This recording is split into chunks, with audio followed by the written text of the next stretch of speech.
This module's purpose is to introduce you to the FIU College of Medicine's newest assessment form, the Clinical Assessment of Student Performance, or the CASP. The CASP helps you assess the clinical skills and professionalism attributes a student demonstrates during their time with you. But first, why should we care about getting reliable and real information about what students show that they can do in the clinical setting? Basically, because that information is really important to everyone who cares about the quality of medical education. It's certainly important to the learner to help her or him in developing their various skills as physicians in training. Reliable information is important to the clerkship directors and the curriculum developers here at FIU, so we know how good a job we're doing of preparing students to learn with you.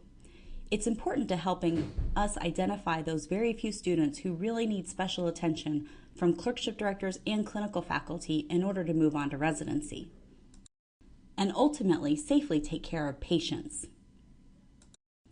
Our quest for accurate information has led to our Reaching Real ratings, helping our students do their best campaign. What is the CASP? That's what we call our Clinical Assessment of Student Performance. The CASP has 4 sections. Like the forms you've seen before, it asks for your comments about the student's strengths and areas for improvement. It's got questions on clinical skills like taking histories, and finally professionalism attributes like respect and punctuality. This is the first section, the narrative comments section. We ask that you comment on what the student does well and on what the student can improve. Just 1 or 2 details here can go a long way to helping clerkship directors and students understand what you feel is important. Remember the option of using your smartphone to dictate comments. All you have to do is click on the dictation button and dictate your comments directly into the CASP. Read over the comments because dictation is not perfect. But don't worry about spelling or anything else. We'll figure it out.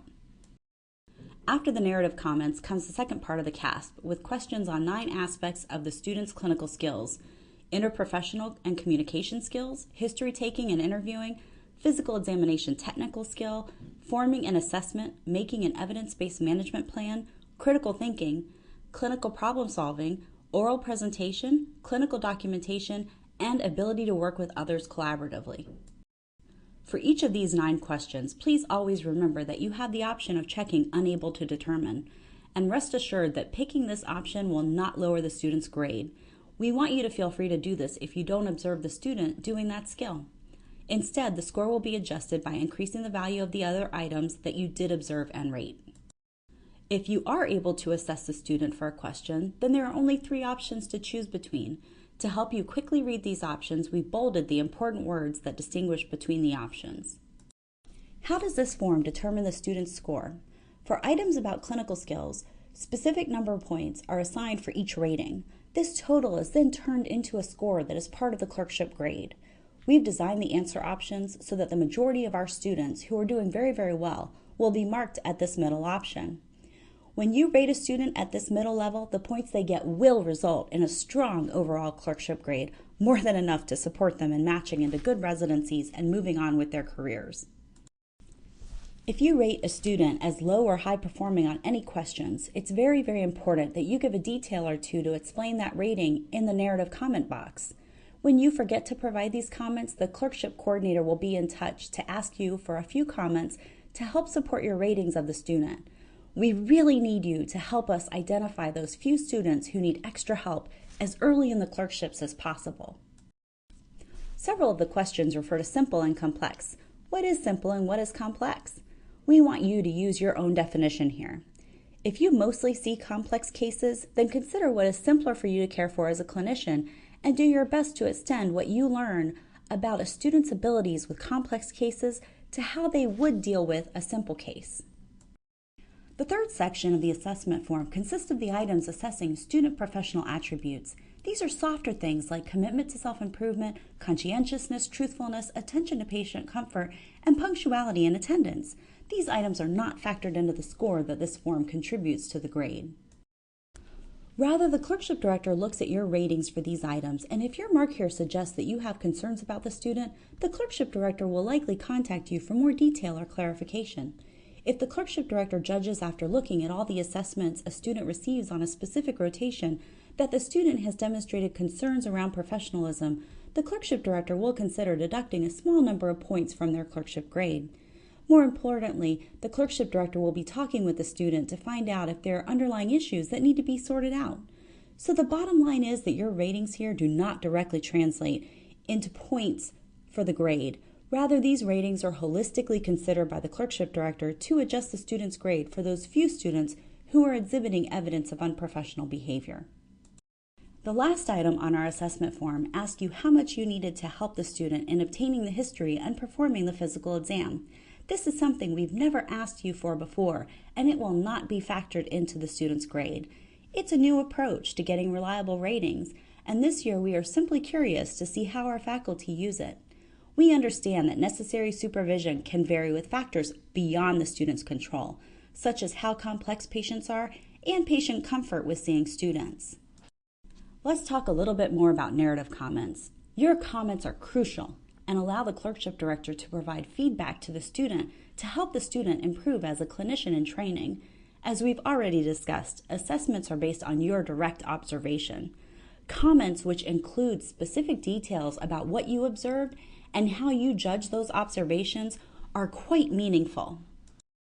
As we've already noted, your comments provide feedback to the student and also help us know why you rate the student as very high performing or very low performing. That is, your comments are necessary to justify those outliers. Why did you feel this student's performance was outstanding? Why did you feel that student's performance was not adequate? Comments also allow you to check your biases. For example, if you've just worked with a challenging learner, you may be so relieved to work with the next learner who is not as challenging that you award high marks. Then, when you are writing the comments, you realize the learner's performance is just average, and you can appropriately adjust your marks. This is a way that your comments can help you to check your biases. We offer free CME for completing an online teaching module entitled Module 1, Narrative Evaluations of Student Performance, which can be found at this website. This module takes you in depth into writing narrative comments. To complete the CASP, you likely will receive an email that looks like this.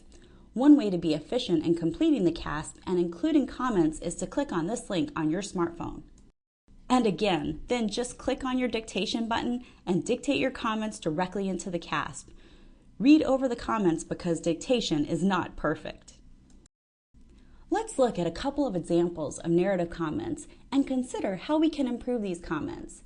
How can these comments be improved so that they are more meaningful?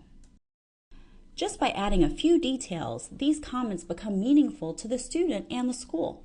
Now there is an example of 2 cases in which the student was able to quickly obtain a history and physical exam, and the student has clear details about how to expand the differential. These comments describe a strong student but are not really specific. How can these comments be improved to make them more meaningful?